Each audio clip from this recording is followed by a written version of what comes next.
Very interesting. I see your hobbies are drinking, smoking weed, and all types of ill Well, congratulations. You got yourself a job. Right on, huh?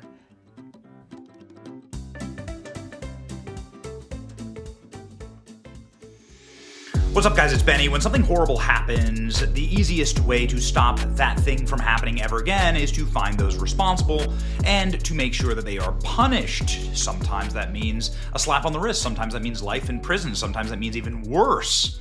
For the most heinous of crimes, you have to do this to make sure that society feels safe, whether that's a mass murder or, well, a mass murder, which is what's happening here when 70 innocent civilians perished when an Army Black Hawk helicopter, inexplicably flying a mile off course and twice as high as they're legally allowed to, smashed into the side of a commercial airline, killing women, children, Olympians, people from Russia and China. I mean, it could be a huge international incident. This kind of stuff is extremely dangerous. Much less, Americans must be confident that when they fly, that they are safe. And this is really important to the economy. This is really important to a functional country. So why the hell did this happen? Ladies and gentlemen, President Trump doesn't mince words on these things. He was very, very angry when this happened. When President Trump was asked what occurred here, because as you can see, I'm just going to pause the video, the helicopter literally targets the plane. There's no other way to explain it. The helicopter flies right into it, and the plane is burning bright like a star in the sky. There's no way they didn't see it. What the hell's going on here? Here's what President Trump had to say. Okay. Mr. President, to be clear, are you saying race or gender played a role in this tragedy? It may have. I don't know. Incompetence might have played a role. We'll let you know that. But we want the most competent people. We don't care what race they are. We want the most competent people, especially in those positions. And you're talking about extremely complex things. And if they don't have a great brain, a great power of the brain, they're not going to be very good at what they do, and bad things will happen. Incompetence and DEI may have played a role, and then Pete Hegseth, who is the Secretary of Defense, the Pentagon, who would be, of course, responsible for which pilots are doing what, says we need to have the best and the brightest in every position possible. The era of DEI is gone. This is in the hours in the aftermath of this deadly, horrible explosion, attack, whatever you want to call it. Someone's responsible. Well, ladies and gentlemen, they released two names of the pilot, but the third name, a female, was kept from the American public. Now, finally, we know that the third pilot is 28-year-old Rebecca Lobach, the third soldier inside the doomed Black Hawk during the DC crash that clearly was caused by the helicopter. How do I know that? Because I've spoken with a dozen pilots who said clearly the Black Hawk helicopter was warned multiple times not to hit that plane. They were not flying where they were supposed to be. They were not flying on a path they were allowed to fly on. Something horrible went on inside of this helicopter. U.S. Army has identified a female soldier doomed Black Hawk helicopter crash in the American Airlines flight, killing 67 people. Rebecca Lobach of Durham, North Carolina, was assigned to the 12th Aviation Battalion in Fort Belvoir, Virginia, and had served since 2019. The Army had initially refused to identify Lobach at the request of her family. Why would that be? And this is the problem, ladies and gentlemen. As you can see here, Rebecca Lobach was an aide to Joe Biden. Rebecca Lobach served as an escort at the White House. Rebecca Lobach served inside of not just the Army, but the Joe Biden administration. It's very curious. Why would somebody who's clearly not a full-time pilot be allowed to fly during and over some of the most dangerous airspace in the world? Lobach served as a White House social media aide during the Biden administration. And you can see here, was taking touristy photos at the press dais inside of the White House. I mean, I'm not saying that every person in the military must swear allegiance to one politician or another, but I am saying that if you're doing multiple jobs, if you're splitting your time and you're not a full-time pilot, why the hell are you allowed to fly over Washington, D.C.? But it gets even worse, ladies and gentlemen. The fact that they wouldn't release her name caused a lot of people to speculate. The fact that she was probably somebody who didn't like President Trump. And obviously, you just have to assume this, right? If she works for Joe Biden, she doesn't like President Trump. If she works for Joe Biden, she has a very specific worldview. You can't work for Joe Biden, who is the most atrocious, woke, radically extremist progressive president of our lifetime, and not hold those views. You wouldn't mesh, right? And she wasn't there to agitate. She enjoyed it. She has a bunch of squealing photos next to Joe Biden, was sitting there, working with Joe Biden. Here she is with Joe Biden, okay? Again, I'm not saying this doesn't mean she shouldn't serve in the military, but I am saying that why did they not give out her name? And there's no record of this 28-year-old online. So we have the Matthew Thomas Crooks, the Trump assassin in Butler. We have the same paradigm happening here, where for some inexplicable reason, young left-wing person, Matthew Thomas Crooks was a donor to the Democrat Party, right? A Biden supporter. They have zero social media record. Was this an opportunity for the family to go and scrub and scrape all of Rebecca Loebach's social media? Would that social media presence have shown progressive left-wing anti-Trump views and maybe advocating for DEI in the military? Female Black Hawk helicopter soldier from D.C. Crass identified as former White House aide.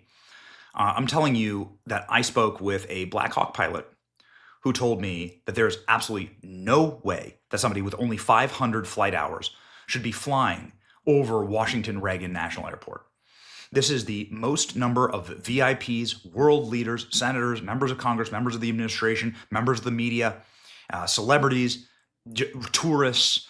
This is the busiest possible area flight-wise in the world, arguably, when it comes to VIPs coming in and out, when it comes to just regular flight patterns. Reagan is a very tough airport to land at. It's the shortest landing strip in the country, actually. It's very, very sacred airspace, right? You have the White House there, you have the Capitol there. You should only have the single most qualified, experienced pilots flying these routes, not a 28-year-old who is just doing this part-time and doesn't have any experience. It doesn't make any sense, ladies and gentlemen. It doesn't make any sense. There were two other people, two other soldiers killed in the crash. Andrew Eves, who is 39, and Ryan Austin O'Hara, who's 28. I guess there's a lot of questions left. I'm not sitting here placing blame necessarily on one person or another. What I am doing is asking some pretty obvious questions, which is why, right? Why? She was the pilot. She wasn't just a crew member. She was the individual flying the plane. So why? Honestly, how many evaluations did she pass because she weren't allowed to fail or because her instructors looked the other way? This is why Trump called out DEI immediately. Trump knew. Trump was briefed. Obviously, he's the commander-in-chief. Why did Rebecca Loebach's family wipe all of her social media accounts before revealing her identity? These are the questions that people are asking online. Rebecca Loebach's social media have traces of extreme Trump derangement syndrome or anger towards the MAGA movement. Why was her entire social media footprint wiped out? Just like with Thomas Matthew Crooks, entire social media footprint wiped out. People are asking these questions online. As we had to wait 4 days for Rebecca Loebach to be ID'd. She had no deployments, yet she's flying in what is effectively a war zone above Washington, D.C., right? In the sense that there are so many different planes, it's such a high-intensity area. Why are you doing training flights there and not the Panhandle? I'm not saying this person shouldn't be allowed to ever fly, nor am I saying that that because she supported Joe Biden, which she clearly did, that means she's disqualified from military service. I'm saying, why not do these flights in the Panhandle in Florida? Why not do these flights over the Sierra Nevada desert? If she needs to be trained, why are you doing it in the most dangerous possible area? It doesn't make any sense. And then when you see what the helicopter actually did, with no evasive maneuvers at all, even when the helicopter was told time and time again from the tower, get the hell out of there, watch out for that plane, it was told time and time again. It didn't do anything. It leads to more questions than we have answers. And there's zero. Here was a White House social media aide under Joe Biden, yet she has zero social media presence. was the delay in releasing her name to wipe clean all of her social media. That's what everybody's saying. During the last 4 years, she worked at the White House for Joe Biden. She was training to be a helicopter pilot with the 12th Aviation Battalion. She was 28 years old and, clearly progressive views, right? You can see here. She's like, clearly progressive. I've said it before. I'll say it again. This doesn't mean she can't serve our country. It doesn't mean she should be disqualified and immediately run out of the military. But it does beg like a very serious question, which is, why was somebody who's so inexperienced flying such a dangerous path? And then, more importantly, what the hell happened with the helicopter? Because even with that inexperience, you'd assume that the other two pilots maybe would be able to take control, would be able to prevent the crash itself in an emergency situation. Where were they, right?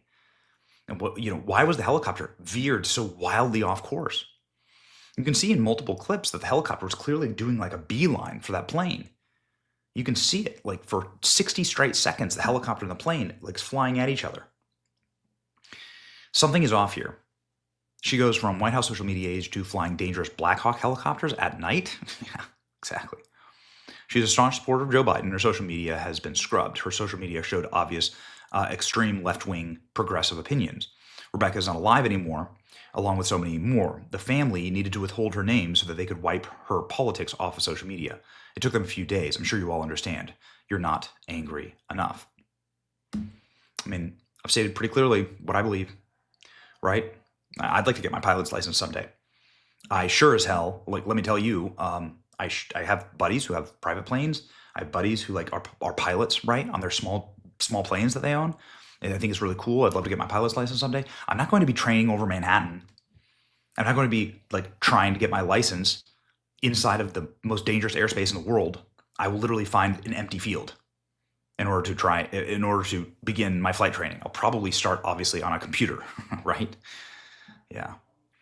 Rebecca Loebach was in ROTC training in 2018. How is she flying government continuity missions in a Black Hawk in Washington, D.C. 6 years later as a captain? Makes a lot of questions. A lot of questions. I mean, it really does beg the question, how much DEI was at place here? And I think that's a question that still needs to have answered. But you can tell that President Trump knows what's up because of the way he immediately responded, signing executive orders against DEI in the military, going in hard against DEI in the military. You can tell that the Pentagon knew what's up. Immediately, Pete Hegseth saying, this is a problem in our military. And then the way that the family behaved, to effectively erase her from social media, even though when she worked at social media, like that just, again, it's very suspicious, and it causes people to say, wow, you're hiding something, obviously, right? The 28-year-old clearly had social media. You're hiding something from us. You're lying to us. You lied to us again. So I really hope the White House comes forward with what's really happening here. Like, I really hope the White House is able to reveal, and the Pentagon is able to reveal, like, recordings from the cockpit, who made the mistakes, so that we can really get to the bottom of this story. Because right now, nothing is adding up. It seems like someone is clearly, obviously lying to us to probably protect a DEI, to protect the DEI regime, right? The final failings of a DEI regime. And then ultimately, you have 70 people who perished, who need answers, families that will have been destroyed. Shame on everybody trying to cover up this. This is the time for radical transparency. The Trump administration is in charge. They can do the transparency, and I know that they will. I have 100% confidence interval that they will explain what happened here. Now, ladies and gentlemen, DEI kills, and that's really important. Too many examples of it. We pray for the families. We pray for the people that are grieving, the people that are lost. Every family, everybody who lost, right? Now it's time for accountability. Let's find out exactly what happened, and let's make sure it never happens again. It's your boy Benny. Like, share, and subscribe. See ya.